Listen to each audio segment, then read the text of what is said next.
We'll begin with the Renaissance. The Renaissance means a rebirth of culture. However, it would be more accurately put as the rebirth of ancient culture, since the Middle Ages did not have a form culture, just not the same culture as the ancients. Four main points of the Renaissance: admiration and emulation of the ancient Greek and Romans, philosophy of enjoying life instead of just waiting for the next one, glorification of humans, and the belief that individuals can do anything, the belief that humans deserve to be the center of attention. Important people of the Renaissance: Petrarch.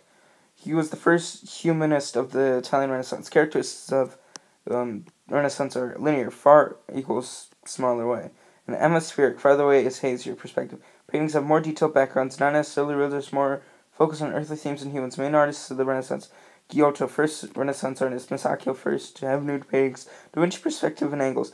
Reformation. The Reformation was the final splitting of the Western Church into two halves. The two branches of the church with Catholicism and Protestantism. John Wycliffe. This is the first person to challenge the church. Great Schism and Avignon Papacy. This led to the distrust of the church. Printing press. Information could be spread more quickly. Long-term causes of the Reformation included the fiscal crisis in the church that led to the abusing of power. This included simony and indulgences. Important people and philosophers. Martin Luther. Justification came from God alone and faith alone. October 31, he posted the 95 Theses. John Calvin, he was a French Huguenot. And Ulrich Zwingli, he was a Swiss Calvin, Zwingliist, I guess. Died of worms. This is a trial against Martin Luther from Charles V to give him a chance to defend himself. Martin Luther fled and posted his two main ideas: that the Bible was the only work that you needed to take into account, and you should only have faith alone. Zwingliism, or the philosophy by Ulrich Zwingli, was the same as Calvinism, except without predestination. Centralization of political power in the 16th century. England had three parts of government: local administration, judiciary, and lawmaking. Henry VIII removed the Roman Catholic Church from English daily life. France had a similar government, except they had a standing army that was used as intimidation. The French went through a bunch of wars against the Habsburg Empire from 1453 to 1527. The government in Spain had two parts: Isabella from Castile and Philippe from Aragon. This government was the most powerful at their time, and their global expansion and influence in the 17th century. England stood out of the 30 Years' War. They had a civil war from 1642 to 1646. This was Parliament against the King, military dictator Thomas Cromwell. There was stability during Charles II's reign from 1660 to 1685. During James II's reign, the Glorious Revolution happened in 1688. This established Parliament as the supreme force in England. Scientific revolution happened between 1543 and 1687. This included stress on questioning religion and tradition. Important people of the scientific revolution. Copernicus had the heliocentric theory. Galileo had the telescope, which proved that. Newton had three laws of motion and helped develop the scientific method. Locke said everyone is born equally with a clean slate. Just Descartes said, "I think, therefore I am," and he questioned existence of basically everything. Montaigne invented the essay. Why do you have to do that? Come on, man. The scientific method had rationalism or deduction, and empiricism or induction. In the 17th century, population in Europe began to origins of the state system. Louis XIV said, "I am the state," basically meaning that he is the complete ruler of the world. Well, of France, I should say, but you know what I mean. Wars against all of Europe from 1682 to 1715. He tried to unify France, but failed. The War of Spanish Succession was his biggest loss against the Grand Alliance, which was the main powers of Europe at the time, including Austria, Prussia, and England. Ruling in Austria. Pragmatic sanction allowed women to rule. Maria Theresa had France, Prussia, and Spain attacking at the same time, and she won against them, only giving up Silesia. Prussia. Frederick William the Great Elector militarized the country. Russia.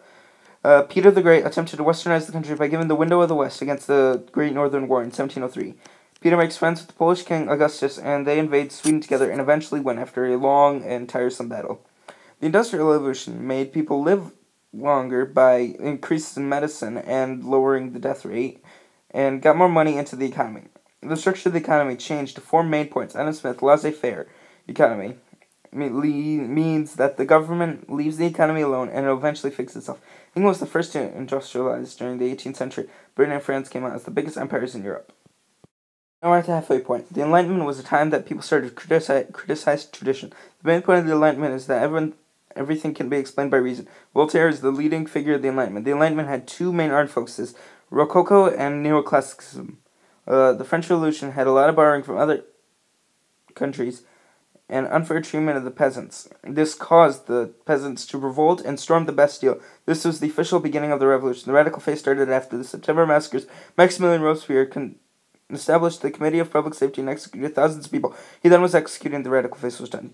This was the Thermidorian reaction. Napoleonic years. He took power by a coup d'etat in 1798.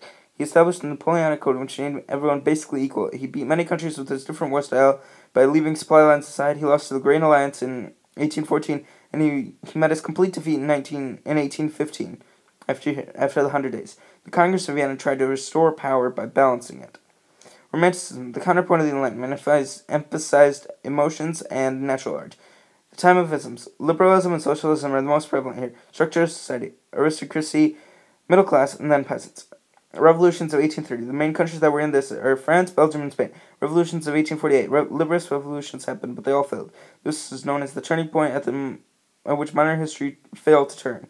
Several gains, in fact. The peasants in Prussia and Austria were emancipated. Piedmont and Prussia kept their new constitutions, and monarchs needed to watch public opinion. This is called Enlightened monarchs. Nationalism. United countries by culture and language. Turkey and Russia decided to fight each other in the Crimean War because Russia always wanted a warm water port. Italian unification. Garibaldi takes all southern Italy and combines it with the northern Italy, and they combine to take Rome together and fully unite it. German unification. Bismarck was the prime minister in 1862. The Franco-Prussian War. Prussia destroyed them, and they crowned William I to be king of Germany. This unified it.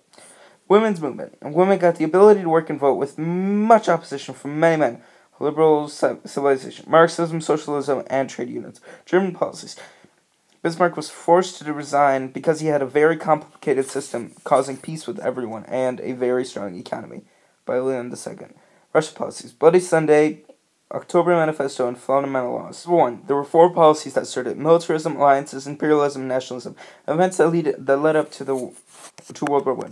Franco-Russian alliance, Balkan Wars, assassination of Archduke Franz Ferdinand. World War I. They had 4 main battles: the Battle of Jutland, the Battle of the Marne, the Battle of the Somme, and the Battle of Verdun. The world lost 9 million people. This was mainly the people from 18 to 25. The Treaty of Versailles had Germany punished by causing them to lose a lot of money. The Russian Revolution. The Bolsheviks, which means majority, put communism as their government. There was a big civil war from 1918 to 1921, and established a totalitarianism government as Vladimir Lenin took the lead. Fascism. Mussolini took over Italy in 1922. He ruled without opposition because he got rid of the media. Hitler was the main arguer against the Weimar Republic, and he was chancellor of it in 1933. He became emperor of Germany in 1934. Hitler's policies. He hated Jews and killed 6 million of them with death camps. He was given appeasement for territory to not have war. World War II. Hitler makes a non-aggression pact with Stalin. He takes off France in the first 6 weeks, loses momentum at the Battle of Stalingrad, completely loses on May 8, 1945. Cold War. The main battle was between Russia and America. I should say Soviet Union. Russia is just part of the Soviet Union. NATO was against the Warsaw Pact. NATO was American or Western, and Warsaw Pact was Eastern. Space race, Berlin crisis, Middle Eastern problems, including Israel, the end of the Cold War because the Berlin Wall fell, and Yugoslavian Civil War. That is European history in 10 minutes. Thank you for watching. Goodbye.